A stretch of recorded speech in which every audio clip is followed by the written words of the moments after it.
అబ్బబ్బబ్బా! ఉన్నట్టుండి ఏం వానలు పడుతున్నాయి. ఎల్‌నినో జయంగా కరువొస్తదన్నారు గానీ, అట్లా ఏడగానొస్తలేదు.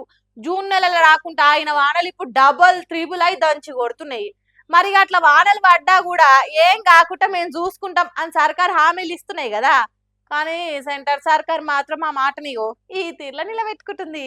అయ్యో ఏందిది ఈ స్కూల్ పిల్లగాళ్ళంతా ఏంటన్న జలపాతాల కాడికి ట్రిప్పుకు పోయి ఇరికిపోయిరా ఎట్లా అందరు ఆ వాగులకెళ్ళి గట్లూరికి రావట్టే ఆవురి సైసు ఓ పారు పిల్లగాళ్ళంతా ఏడికెళ్ళి ఉరికొస్తురో సార్ సక్క చూడుండ్రి.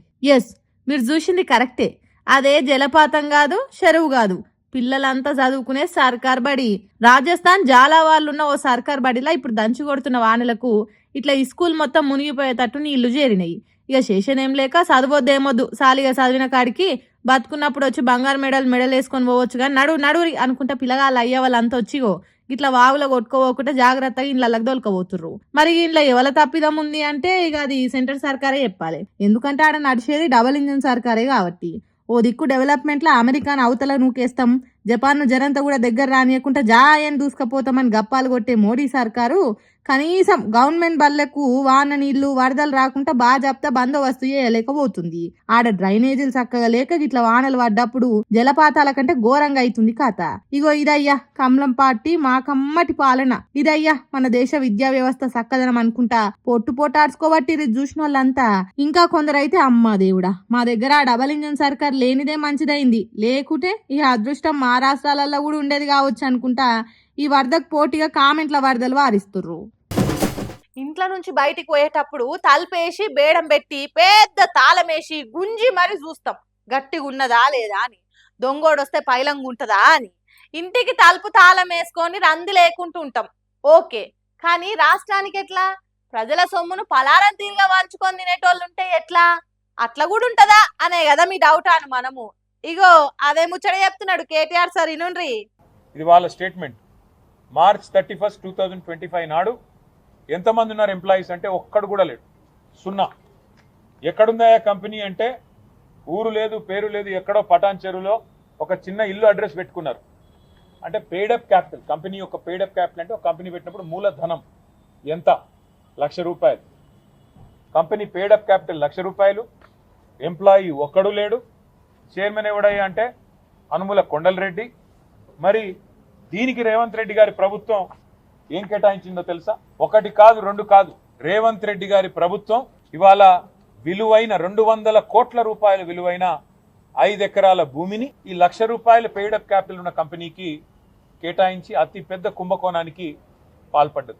వెనుక నుంచి 7 పోతే ఏం కాదు కానీ ముంగటి నుంచి 3 పోవద్దు అన్నట్టు ఉంటారు కదా జనాలు. అగో దాన్ని ఆసరా చేసుకుని దొడ్డిదారిన లేని కంపెనీలు పుట్టించి దోసుకుంటున్నారట. ఊరు లేని, పేరు లేని, కొలువు చేసేటోళ్ళు అసలే లేని కంపెనీకి రేవంత్ రెడ్డి తమ్ముడు కొండలరెడ్డి ఓనర్ అయినట్టు దానికి కోట్ల విలువ చేసే తెలంగాణ భూములు కట్టబెట్టిరట. అందుకే కేటీఆర్ సార్ ఇంకో మాట కూడా అన్నాడు. చదువు రాని రేవంత్ రెడ్డి బ్రదర్స్ అందరూ చదువు రాదు, పొట్టగొస్తే అక్షరం ముక్క లేదు, వీళ్ళందరూ సడన్గా కోట్లు బూట్లు వేసుకొని మరి ఇంత పెద్ద పెద్ద కంపెనీలకు చైర్మన్లు ఎట్లా అయిపోతున్నారు? ఎవరి కంపెనీ ఏంది కంపెనీ అని తవ్వితే ఈ కంపెనీ పేరు టెసరాక్ట్ అడ్వాన్స్ సిస్టమ్స్ ప్రైవేట్ లిమిటెడ్ అట. ఈ కంపెనీ ఫోన్ నెంబర్, ఇది వాళ్ళ వెబ్సైట్. కంపెనీ ఎంత గొప్ప కంపెనీ అయ్యా అంటే కంపెనీ ఫోన్ నెంబర్ ఏందని చూసినాం, 12345678 ఇది వాళ్ళ వెబ్సైట్. చేసిన మోసం కూడా పర్ఫెక్ట్ చేయరాకుట ఫోన్ నెంబర్ కాడ 1 రోజు రాసుడేంది? అందుకే అంటున్నా పొట్ట చీరితే అక్షరం ముక్క రానోళ్ళు రేవంత్ రెడ్డి బ్రదర్స్ అన్నట్టు మాట్లాడిండు కావచ్చు కేటీఆర్ సారు. ఇక ఇదే ముచ్చట మీద మంత్రి శ్రీధర్ బాబు ఆ కంపెనీకి రేవంత్ రెడ్డి అన్నదమ్ములకు ఎటువంటి సంబంధం లేదని చెప్పినందుకు మంత్రి గారి మీద కూడా గట్టిగానే గరమైండు. శ్రీధర్ బాబు గారు మాట్లాడుతున్నారు, ఒకసారి అది అసలు ఈ కంపెనీకి ముఖ్యమంత్రి గారి బ్రదర్కి ఏ సంబంధం లేదు అంటాడు. మరి కంపెనీకి ముఖ్యమంత్రి గారి బ్రదర్కి ఏ సంబంధం లేకపోతే చైర్మన్ అని ఆయననే ఎట్లా రాసుకున్నాడు? నెంబర్ 1 చైర్మన్ ఆయన, CEO వాళ్ళ కొడుకు. ఈ కొడుకు వాళ్ళ చిన్నపిల్లడు కాబట్టి నేను ఆయన జోలికి పోను. కానీ చైర్మన్ అనుముల కొండలరెడ్డి, నేను చెప్పట్లా, USIPF వాళ్ళు చెప్తా ఉన్నారు. ఇది ఆయన లింక్డ్ఇన్ లో పోర్ట్ఫోలియోలో లింక్డ్ఇన్ ప్రొఫైల్లో రాసుకున్నాడు. టెసరాక్ట్ అడ్వాన్స్ సిస్టమ్స్ చైర్మన్ కొండలరెడ్డి. మరి మంత్రి గారు సిగ్గు లేకుండా బుకాయిస్తుంటే ముఖ్యమంత్రి తమ్ముడికి ఈ భూ కేటాయింపులకు ఏ సంబంధం లేదు అని దులుపుకుంటే ఎట్లా కుదురుతుంది మంత్రి గారు అని నేను అడుగుతా ఉన్నా శ్రీధర్ బాబు గారు. అసలు ఇవన్నీ మీకు తెలిసి జరుగుతున్నాయా మంత్రి గారు? మీకు అసలు మీ శాఖ మీద పట్టుందా? మీ శాఖలో ఏం జరుగుతుందో మీకు తెలుసా? లేదా ముఖ్యమంత్రి గారి ఆఫీస్ నుంచి ఒత్తిడి చేసి 2 ఫోన్లు చేయంగానే మీరు బలవంతంగా ఏదో ప్రెస్ మీట్లు పెట్టి తప్పించుకునే ప్రయత్నం చేస్తా ఉన్నారా? ఎవరిని వదిలిపెట్టాం. ఈ భూ కేటాయింపులు ఏది కూడా వదిలిపెట్టం. దొరికిపోయిర్రు, అంత బయటపడ్డది, అయిపోయింది. ఇప్పుడు తప్పించుకోలేరు. మీరు బుకాయించినా తప్పించుకోవాలని చూసినా వదిలిపెట్టే ముచ్చటే లేదని అంటున్నాడు. అట్లనే సింగరేణిలో తెలంగాణ సొమ్మును ఏ తీరుగా మాయం చేస్తున్నారో కూడా చెప్పిండు కేటీఆర్ సారు. రేవంత్ రెడ్డి గారి ప్రభుత్వం, మోడీ గారి ప్రభుత్వం కలిసి నడుపుతున్న సింగరేణిలో ఇవాళ సృజన్ రెడ్డి గారి కనుసన్నల్లోనే మొత్తం నడుస్తా ఉన్నది. సైట్ విజిటేషన్ సర్టిఫికెట్లు, 1000 కోట్ల కుంభకోణాలు, ఇవన్నీ గతంలో బయట పెట్టాం. మళ్ళీ చెప్పమంటే మళ్ళీ చెప్తాం. ఎట్లా సైట్ విజిటేషన్ సర్టిఫికెట్లు అనే నిబంధన అడ్డం పెట్టి ఏ రకంగా చేస్తున్నారు అంటే, ఇవంతా ఎందుకు చెప్తా ఉన్నా అంటే, ఈ అనుముల కొండల్ రెడ్డి గారి టెసరాక్ట్ అనే కంపెనీ భాగోతం. వడ్డించేవాడు మనవాడైతే ఎక్కడ కూర్చుంటే ఏమి? ఇవాళ 200 కోట్ల విలువ చేసే ప్రభుత్వ స్థలాన్ని 7 కోట్ల రూపాయలు, గజం 3700 రూపాయల చొప్పున కొండల్ రెడ్డికి అన్నగారు రాసిచ్చారు. మరి ఇది స్కామా కాదా? తప్పకుండా ఈ అంశాన్ని వదిలిపెట్టం. అట్లనే తెలంగాణ ఎంపీలు పార్లమెంటులో ఎంత విరోచితంగా పోరాడుతున్నారో,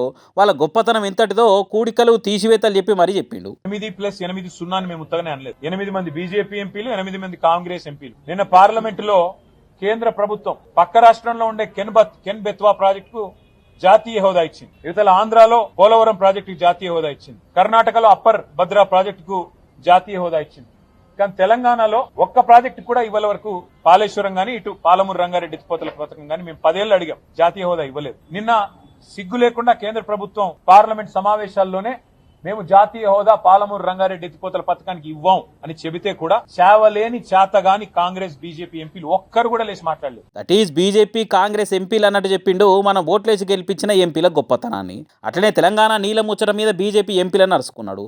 ఆనాడు కేసీఆర్ గారి నాయకత్వంలో ప్రాజెక్టులకు అనుమతి ఇచ్చిందే మీ కేంద్ర ప్రభుత్వం. 7 ప్రాజెక్టులకు అనుమతి ఇచ్చిన తర్వాత, ఆ రోజు మేము కష్టపడి అనుమతులు సాధించిన తర్వాత, ఇవాళ అనుమతులు రద్దు చేయాలని చెప్పి ఆంధ్రప్రదేశ్ ప్రభుత్వం పట్టుబడితే జిఆర్ఎంబి ఎజెండాలో పెట్టారు. మేము ఏమంటున్నాం? అయితే మీకు రేషం ఉంటే, పౌరుషం ఉంటే ఆ మీటింగ్ బాయ్కాట్ చేయండి. అది తెలంగాణ ప్రభుత్వాన్ని డిమాండ్ చేస్తున్నాం. అసలు బీజేపీకి సిగ్గుంటే మీరిచ్చిన అనుమతులు మీరు రద్దు చేయాలని చెప్పి మీ పార్ట్నర్ ఎవరైతే అడుగుతున్నారో వారిని ప్రశ్నించండి. ఎందుకు రద్దు చేయాలి? అసలు కేంద్ర ప్రభుత్వమే అనుమతి ఇచ్చి మళ్ళీ కేంద్ర ప్రభుత్వం ఆధీనంలో ఉండే జిఆర్ఎంబి రద్దు చేయాలని చెప్పి ఎజెండాలో పెడుతుంటే సిగ్గు లేకుండా మాట్లాడడానికి బీజేపీ వాళ్ళకి మరి ఏ రకంగా మనసు వస్తుందో, ఏ రకంగా నోరొస్తుందో నాకైతే అర్థం కావట్లేదు. ఇక సీఎం రేవంత్ రెడ్డి వానలు పడాలని వాళ్ళ ఇంటామెతో కలిసి యాగాలు చేస్తున్నాడు కదా, ఇక దాని మీద కూడా సర్కార్ సక్కదనాన్ని సర్పు జరిచినట్టు మాట్లాడిండు. చేయాల్సిన పని చేయకుండా ఇవాళ ప్రజల దృష్టి మళ్లించడానికి పంపులు ఆన్ చేయవా స్వామి, పంపులు ఆన్ చేసి నీళ్ళు ఎత్తిపోయేవాయా అంటే కన్నెపల్లి మోటార్లు ఆన్ చేయడు. తర్వాత వర్షం పడింది, వర్షాలు పడ్డ తర్వాత ఇవాళ యాగాలు చేస్తున్నాడు. ఆయన బాధల్లో ఒకటే శ్రీనివాస్, ఆయన బాధ ఏమంటే నీళ్ళు ఇస్తే యూరియా ఇవ్వాలి, యూరియా ఇస్తే పంటలు పండుతాయి, పంటలు పండితే మళ్ళీ కొనుగోలు చేయాలి, కొనుగోలు చేయాలంటే మద్దతు ధర ఇవ్వాలి, ఆ తర్వాత మళ్ళీ బోనస్ ఇవ్వాలి. ఇదంతా ఇచ్చుడెందుకు? తప్పుడేక నీళ్ళు ఇవ్వకుండా ఎగ్గొడితే అయిపోతుందని చెప్పి ఇక్కడ నార్లాపూర్ పంపులు ఆన్ చేయడు, అక్కడ కన్నెపల్లి పంపులు ఆన్ చేయడు. వర్షం పడ్డది కాబట్టి ఇవాళ మళ్ళీ కొత్త కలరింగ్ ఇచ్చి నేనేదో చేస్తున్నా, నేను చేయడం వల్లనే వర్షం పడ్డది అన్నట్టు. ఇదే మహానుభావుడు కదా దేవతల మీద ఒట్టు పెట్టింది. రాష్ట్రంలో జరుగుతున్న రాజకీయము, దేశ పార్లమెంటులో తెలంగాణ ఎంపీలు చేసిన ఘనకార్యం ముచ్చట్లు చెప్పుకుంటేనే డొల్ల కంపెనీల పేరుతోని తెలంగాణ భూములను, తెలంగాణ ఆస్తులను కొల్లగొట్టటోళ్ళను మాత్రము వదిలి పెట్టేదే లేదన్నట్టు మాట్లాడిండు.